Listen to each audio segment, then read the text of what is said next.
Hello Virgo, thank you for joining me for your Sun or Ascendant forecast for week commencing the 13th of August. Last week's partial solar eclipse undoubtedly occurred in a very sensitive part of your horoscope, but it could be around a close emotional or romantic relationship, or even with an offspring, that you could find some issues do come to the fore as this week begins.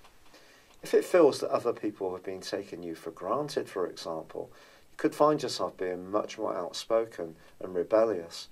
Uranus, the planet which prompts this kind of behaviour, also continues in a right angle with Mars, even though Mars inverts into your sister Earth sign of Capricorn. And for the rest of this week, will still be in that tense angle that it's mainly maintained since about the second week of May. This points to you towards balancing your obligations against the things you need to do for yourself, the more free-spirited instincts that you have. Now, usually you're a very conscientious person, but it may seem with the Sun in the 12th house and your ruler Mercury twisting backwards, that the demands and expectations from others are just closing in upon you somewhat.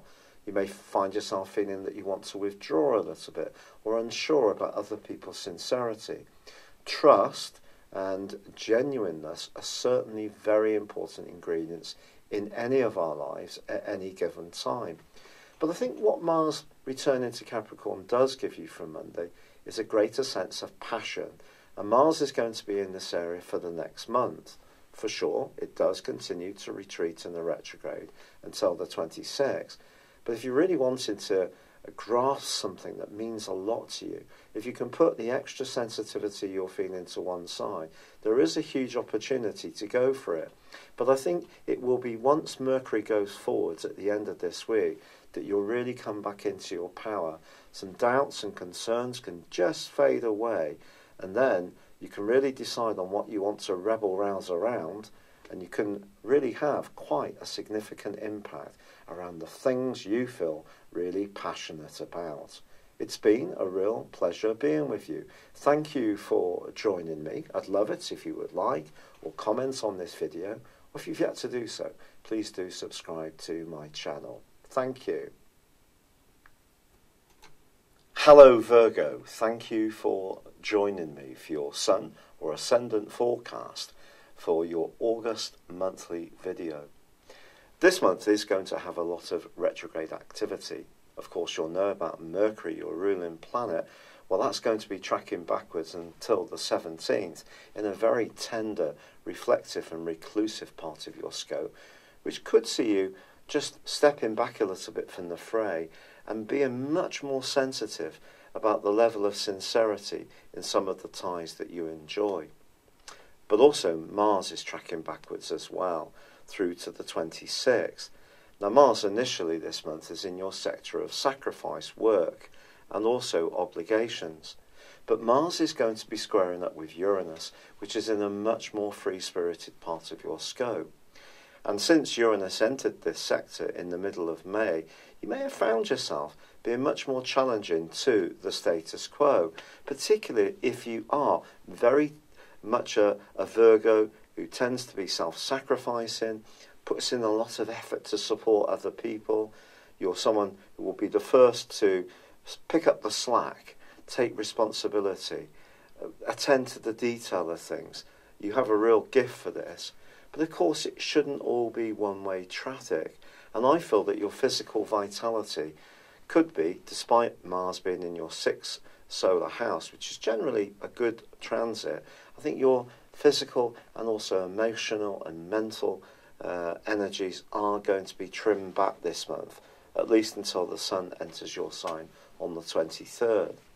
And Uranus also goes into a retrograde itself on the 7th, but its right angle with Mars is really at the heart of what this month's aspects are about. Because I feel that you may find yourself being much more outspoken about any kind of injustices, but particularly where you absolutely know you're doing your bit. Or it could be that you just become more and more dissatisfied with being just very self-sacrificing. Perhaps there's another part of you that wants to be more self-liberated. but it may not necessarily come to the fore in the very early parts of this month, when you could find yourself just doing a lot of thinking, perhaps even embracing the more spiritual side of your nature and of life, and just really trying to get a sense of what things really mean. Now, there is a very good practical and positive change for you on the 7th, when Venus moves into your sector of resources. Some kind of good news financially can definitely evolve in the rest of the month, or you could find yourself tempted by calorific goodies, or perhaps to splash out a little bit if you do have a bit of a windfall.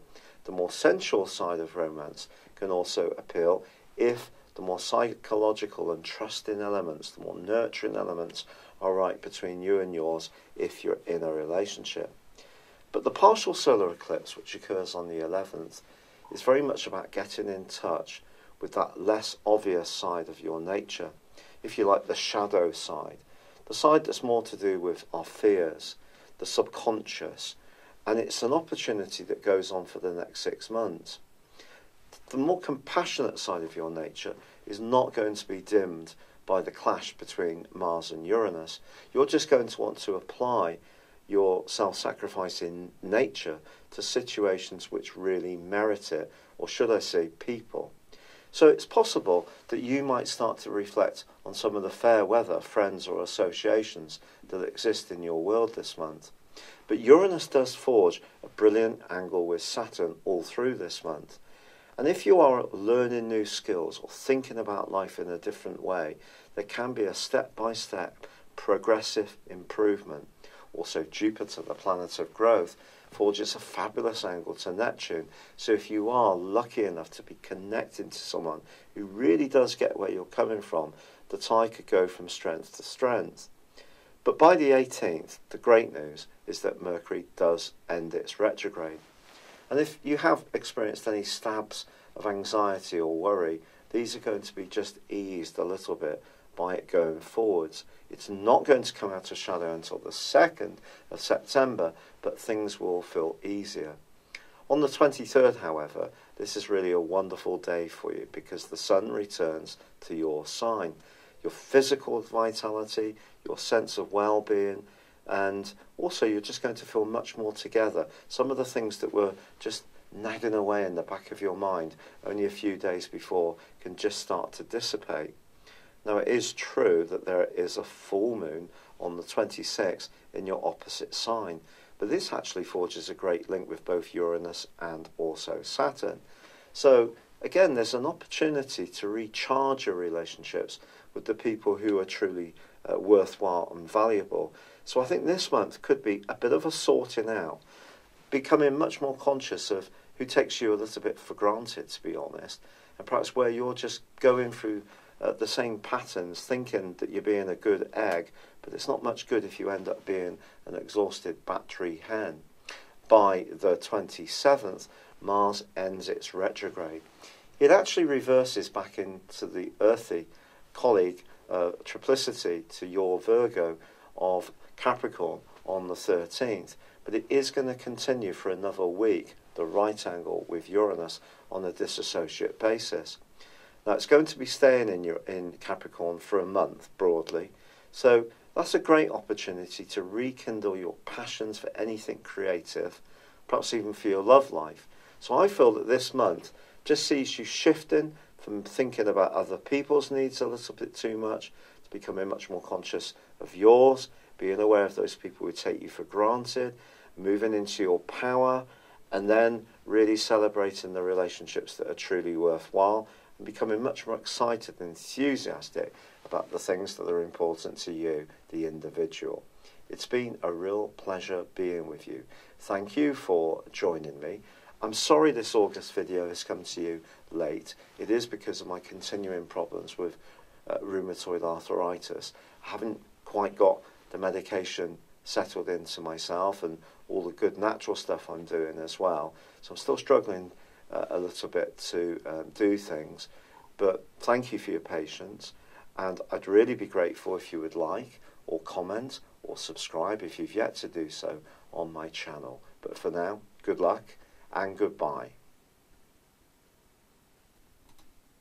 Hello, thank you so much for watching my video. I'd love you to join me at my Horoscope Ace app.